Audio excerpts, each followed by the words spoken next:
विद्यार्थियों, मैं doctor Sangeeta Nagarwal government college Bandikui से। पिछले वीडियो में हम चर्चा कर रहे थे मुग़ल बादशाह औरंगज़ेब के बाद उसके उत्तराधिकारियों की, और उसमें हमने कई उत्तराधिकारियों के बारे में पढ़ा, जिसमें सबसे पहले हमने बताया था बहादुर शाह के बारे में, जिनका समय 1707 से 1712 ईस्वी रहा था। उसके बाद हमने जहांदार शाह के बारे में बताया, जिसका शासनकाल 1712 से 1713 ईस्वी तक था। जहांदार शाह के बाद फर्रुखशियर की भी हमने चर्चा की थी, जिसका शासनकाल 1713 से 1719 ईस्वी तक था। आज हम इस श्रृंखला को आगे बढ़ाते हुए अगले मुग़ल बादशाह के बारे में चर्चा करेंगे, जो है मोहम्मद शाह, जिसका समय 1719 से 1748 ईस्वी के मध्य रहा है। तो मोहम्मद शाह की गद्दी पर बैठने के लगभग 1 वर्ष बाद ही सैयद भाइयों का पतन हो गया था। सैयद भाइयों के इस तरह के आचरण से अनेक सरदार उनके विरुद्ध हो गए थे, जिनमें निजाम उल मुल्क, मोहम्मद अमीन खां, हैदर कुली खां, सवाई जय सिंह आदि व्यक्ति थे। निजाम उल मुल्क, जो मालवा का सूबेदार था, उसने 1720 ईस्वी में खान देश पर आक्रमण किया, जो सैयद हुसैन अली खां की सूबेदारी में था। हुसैन अली खां का परिवार दक्षिण में था। इस समाचार ने उसे बहुत चिंतित कर दिया। बादशाह को साथ लेकर वह निजाम उल मुल्क से युद्ध करने के लिए रवाना हुआ। रास्ते में उसके विरुद्ध षड्यंत्र किया गया और उसे 1720 ईस्वी में छुरा भोंककर मार डाला गया। इस समाचार की सूचना मिलने पर सैयद अब्दुल्ला ने शाही परिवार के एक अन्य शहजादे इब्राहिम को बादशाह घोषित कर दिया, परंतु मोहम्मद शाह ने आगरा के निकट बिलोचपुर नामक स्थान पर एक युद्ध में उसे परास्त कर दिया। इब्राहिम और अब्दुल्ला खां को कैद कर लिया गया और 2 वर्ष के बाद अब्दुल्ला खां को जहर देकर मार डाला गया। इस प्रकार 1720 ईस्वी में सैयद भाइयों का पतन हो गया। सैयद भाइयों के चरित्र और नीति से साम्राज्य को बड़ी हानि पहुंची। 8 वर्ष तक शासन सत्ता उनके हाथों में रही तथा बादशाह उनके हाथ के खिलौने बने रहे, जिसने बादशाह के पद और प्रतिष्ठा को बड़ी हानि पहुंचाई। मध्यकाल में बादशाह शक्ति का स्रोत होता था, लेकिन बादशाह की इस तरह की स्थिति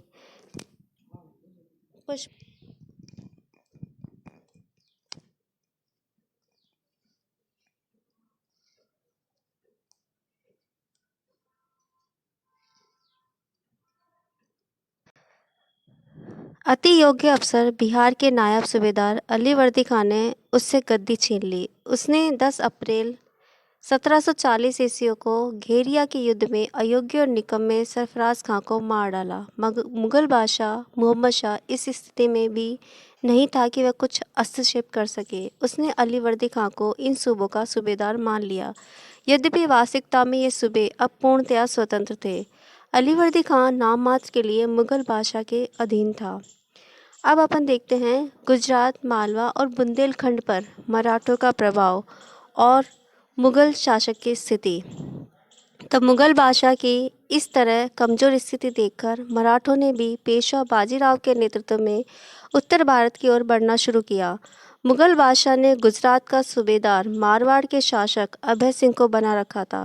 वह मराठों को रोकने में पूरी तरह असफल रहा। मराठों ने लगातार गुजरात पर आक्रमण किए, जिससे अभय सिंह हार कर वह परेशान होकर जोधपुर चला गया। उसने नाम मात्र के लिए रतन सिंह भंडारी को गुजरात का सूबेदार बना दिया, परंतु स्थिति दिन प्रतिदिन बिगड़ती ही चली गई और 1735 ईस्वी के बाद मराठे गुजरात के वास्तविक स्वामी बन गए।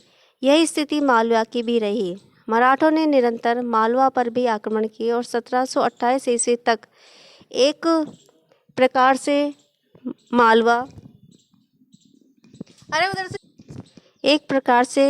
मालवा में मराठों की श्रेष्ठता स्थापित हो गई। सवाई जयसिंह ने मालवा का सूबेदार बनकर मराठों को रोकने की कोशिश की, परंतु वह असफल रहा। पेशवा ने अपने 3 सेनानायकों को मालवा में छोड़ दिया, जिनमें होलकर ने इंदौर में, सिंधिया ने ग्वालियर में तथा पवार ने धार में अपने राज्य स्थापित किए। मराठे अब बुंदेलखंड में पहुंच गए, जहां राजा छत्रसाल बुंदेला ने उनको बुलाया था। मराठों ने छत्रसाल की मुगलों के खिलाफ मदद की थी। इससे छत्रसाल मुगलों से स्वतंत्र हो गया और बुंदेलखंड में उसने अपनी स्वतंत्र सत्ता स्थापित कर ली। छत्रसाल ने मराठों की मदद के बदले पेशवा बाजीराव को बुंदेलखंड का काफ़ी बड़ा भाग जागीर के रूप में दे दिया। इस प्रकार मोहम्मद शाह के समय में मालवा, गुजरात और बुंदेलखंड मुगल साम्राज्य से निकल गए और वहां मराठों का प्रभुत्व स्थापित हो गया। आइए अब चर्चा करें राजपूताना और पंजाब की। औरंगजेब का राजपूतों के प्रति विनाशकारी दृष्टिकोण और फिर मुगल बादशाहों की उत्तरोत्तर बढ़ती हुई निर्बलता के कारण राजपूताना के राजपूत शासक मुगल दरबार की राजनीति से अलग होकर अपनी स्वतंत्र सत्ता में लग गए, लेकिन अपने आंतरिक संघर्षों के कारण वे अपनी शक्ति का ठीक उपयोग नहीं कर सके और जब मराठों के आक्रमण राजपूताना पर होने लगे तो वे उनके सामने असहाय हो गए। शीघ्र ही राजपूताना मराठों के प्रभाव क्षेत्र के अंतर्गत चला गया और वहां मुगल प्रभाव समाप्त हो गया। यद्यपि इस समय पंजाब में वहां का सूबेदार जकारिया खां प्रथम, जिसका समय 1726 से 1745 माना जाता है, के दृढ़ एवं उदार शासन के कारण शांति थी, तो भी इस प्रांत को ईसा खां और हुसैन खां खेशगी की लूटपाट के कारण काफ़ी क्षति उठानी पड़ी थी। फिर उत्तर पश्चिम की सीमा पर ऐसे कितने ही दुर्दम्य कबीले बसे हुए थे जिन पर शक्तिशाली मुगल सम्राट ही नियंत्रण स्थापित कर सकता था। ये कबीले बारूद खाने के समान थे जिन पर आग की चिंगारी पड़ने से किसी भी समय विस्फोट हो सकता था। जब इन लोगों ने सीमा पार करके नादिर शाह के राज्य में लूटपाट की तो उसे हिंदुस्तान पर आक्रमण करने का अच्छा बहाना मिल गया। तो इस वीडियो में हम यहीं तक चर्चा करेंगे। अगले वीडियो में चर्चा करेंगे कि किस तरह से नादिर शाह ने भारत पर आक्रमण किया और उस समय मुगल शासक की स्थिति क्या थी। तब तक के लिए नमस्कार, धन्यवाद। विद्यार्थियों, मैं doctor Sangeeta Nagarwal, government college Bandikui से। पिछले वीडियो में हम चर्चा कर रहे थे मुगल बादशाह जिसमें औरंगज़ेब, जहांगीर शाह, फर्रुख शेर आदि के बारे में हम बता चुके थे। उसके बाद हम बात कर रहे थे मुगल बादशाह मोहम्मद शाह की, जिसका समय 1719 से 1748 ईस्वी था। हमने देखा था कि इसके शासनकाल में किस तरह से मुगल साम्राज्य छिन्न भिन्न हो गया था और कैसे अवध, बंगाल, बिहार, उड़ीसा, राजपूताना और पंजाब, गुजरात, मालवा, बुंदेलखंड इत्यादि पर से मुगल शासक का प्रभाव खत्म हो गया था और इन्होंने अपनी स्वतंत्र सत्ता को किस तरह से स्थापित कर लिया, इसकी चर्चा हम पिछले वीडियो में कर चुके थे। आज हम बात करेंगे मुगल बादशाह के समय बाहरी आक्रमण, जिसमें प्रमुख था नादिर शाह का आक्रमण, जो 1739 ईस्वी में भारत पर हुआ था। तो मुगल सम्राट मोहम्मद शाह की अयोग्यता एवं निर्बलता से मुगल साम्राज्य का दीपक बुझने जा रहा था। बहुत सारे प्रांत मुगल साम्राज्य से अलग हो गए थे। मुगल सम्राट कुछ करने की स्थिति में नहीं था और महत्वाकांक्षी सरदारों की बनाई थी। ऐसे ही समय में फारस के सम्राट नादिर शाह ने हिंदुस्तान पर आक्रमण किया, जिससे मुगल साम्राज्य की जड़ें ही हिल गई। नादिर शाह के आक्रमण के क्या कारण थे, इसके बारे में हम आइए बात करते हैं। तो पहला, नादिर शाह के भारत पर आक्रमण के सभी कारणों का विश्लेषण करने पर कहा जा सकता है कि पहले तो नादिर शाह अत्यंत महत्वाकांक्षी था और फिर मुगल साम्राज्य की निर्बलता बिल्कुल प्रकट हो चुकी थी। दूसरा कारण, बहुत समय से मुगल सम्राट और ईरान के शाह के बीच राजदूतों का आदान प्रदान होता था, परंतु जब नादिर शाह ईरान की गद्दी पर बैठा तो यह प्रथा बंद हो गई। ईरान के नए शासक को यह अच्छा नहीं लगा। तीसरा कारण, नादिर शाह ने अफगानों को फारस से निकालने में सफलता प्राप्त करने के बाद हमेशा के लिए उनकी शक्ति को तोड़ने के लिए कंधार और अफगानिस्तान पर आक्रमण करने का निश्चय किया। नादिर शाह ने कंधार पर आक्रमण करने की सूचना मुगल सम्राट मोहम्मद शाह को भेजी और उससे मांग की कि वह अफगानों को काबुल में शरण दे। मोहम्मद शाह ने उसका कोई उत्तर नहीं दिया।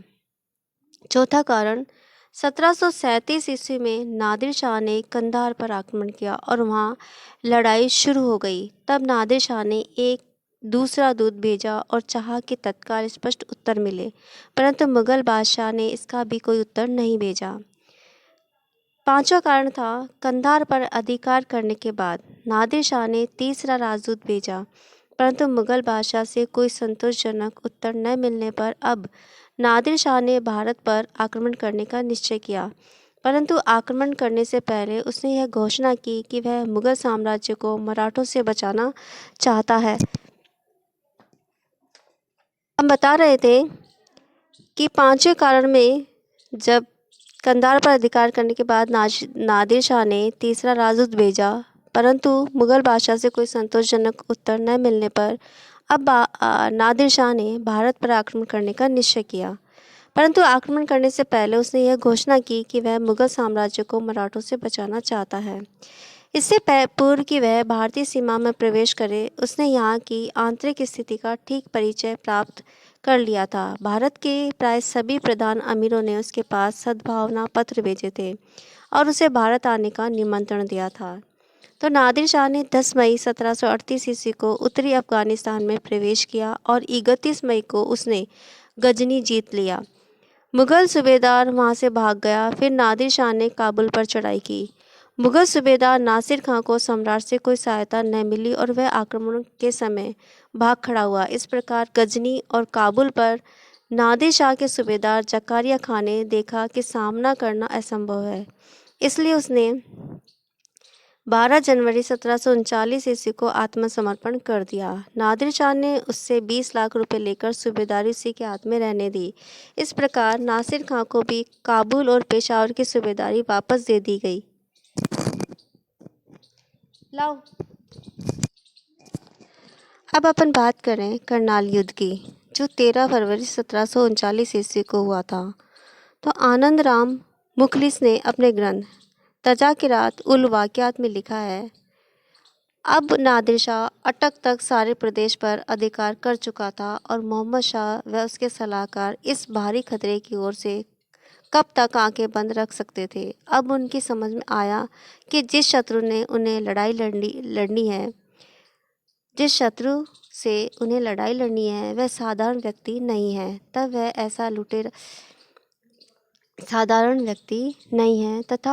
वह ऐसा लुटेरा नहीं है जो एक प्रांत को लूटकर संतुष्ट हो जाए और अपने देश को वापस लौट जाए। तब जल्दी 75,000 सैनिकों की एक सेना तैयार की गई और उसे लेकर निजाम उल मुल्क सादत खां, कमरुद्दीन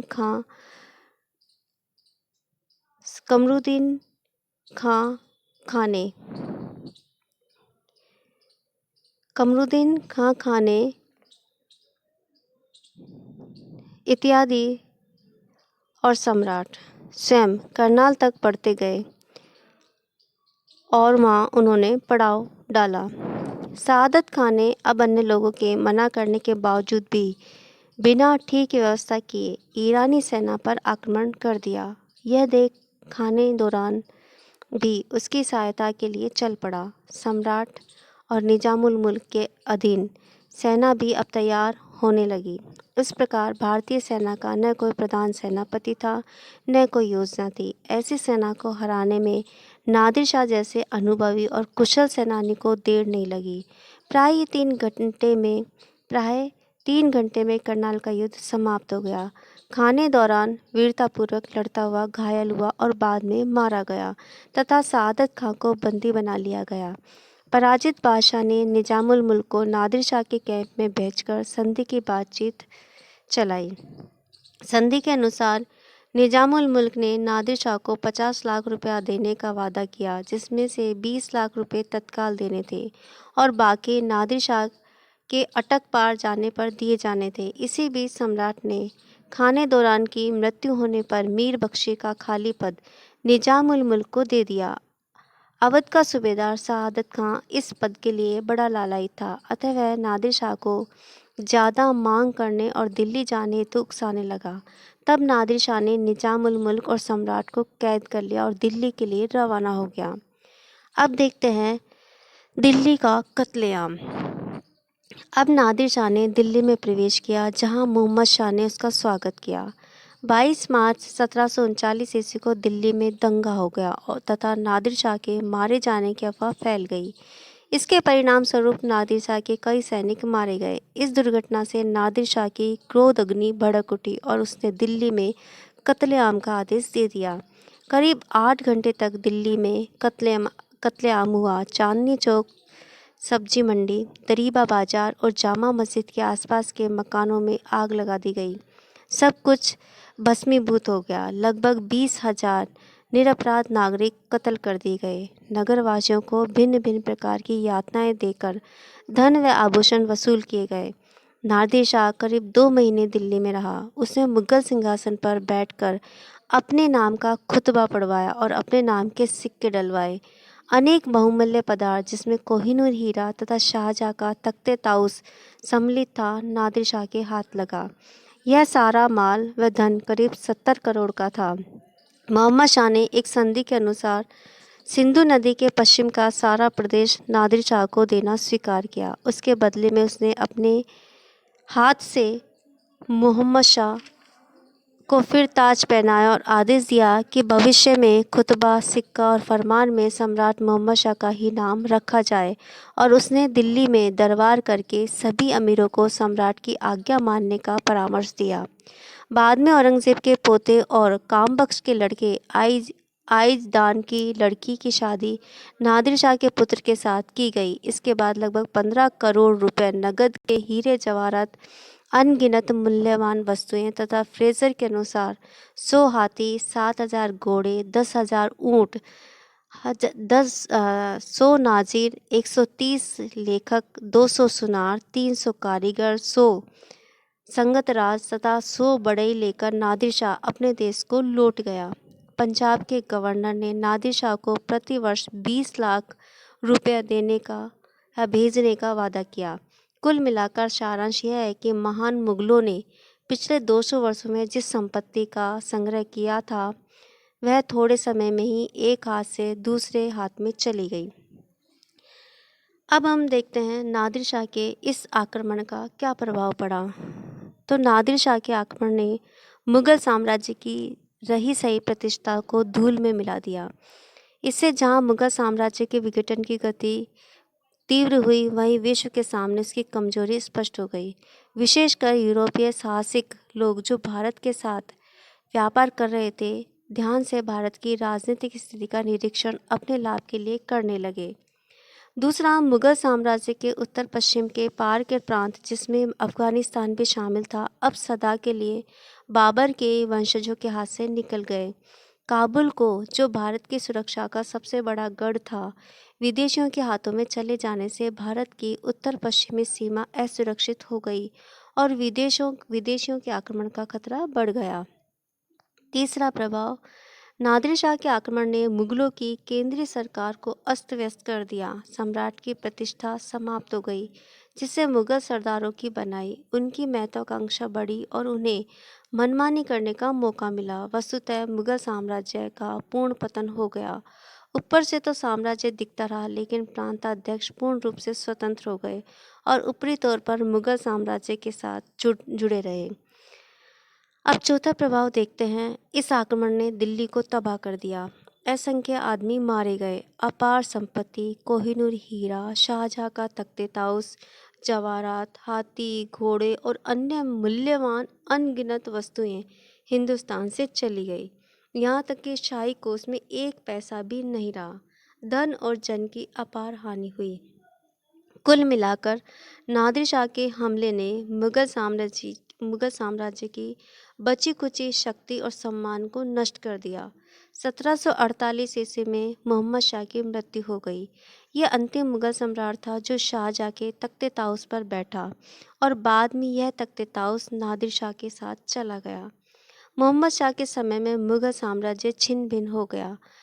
अधिकांश दूरस्थ प्रांत मुगल साम्राज्य से अलग और स्वतंत्र हो गए। हैदराबाद, अवध, बंगाल, उड़ीसा, गुजरात, मालवा, बुंदेलखंड, राजपूताना आदि सभी इलाके अब मुगल साम्राज्य से अलग हो गए थे। इससे मराठों की बनाई। अब वे बड़ी तेजी से अपने पेशवाओं के नेतृत्व में उत्तर भारत की तरफ आगे बढ़े और संपूर्ण भारत पर उन्होंने अपना प्रभाव और आतंक स्थापित कर लिया। तो ये था मुगल साम्राज्य, जिसने भारत में एक लंबे समय तक शासन किया। और इसके बाद कहते हैं ना कि किसी भी चीज़ का, व्यक्ति का, वस्तु का उत्थान और पतन निश्चित है, सृष्टि का नियम है। इसी तरह से मुगल साम्राज्य का भी उत्थान हुआ और इसका भी पतन निर्धारित हो गया नादिर शाह के आक्रमण के बाद। कुछ तो औरंगज़ेब की मृत्यु के बाद ही कुछ कारण सामने आ चुके थे, लेकिन कुछ कारण जो रही सही प्रतिष्ठा थी वो भी नादिर शाह के आक्रमण के बाद ख़त्म हो गई। और इस प्रकार से एक लंबे समय तक चलने वाला मुग़ल साम्राज्य छिन्न भिन्न हो गया और उसके बाद उसका पतन हो गया। तो अगले वीडियो में हम चर्चा करेंगे मुग़ल साम्राज्य के पतन के कारणों के किन कारणों से इस लंबे साम्राज्य का पतन हुआ, कौन कौन से शासक या उनकी कौन सी नीतियाँ मुग़ल साम्राज्य के पतन के कारण सिद्ध हुई। इसकी चर्चा हम अगले वीडियो में करेंगे। तब तक के लिए नमस्कार, धन्यवाद।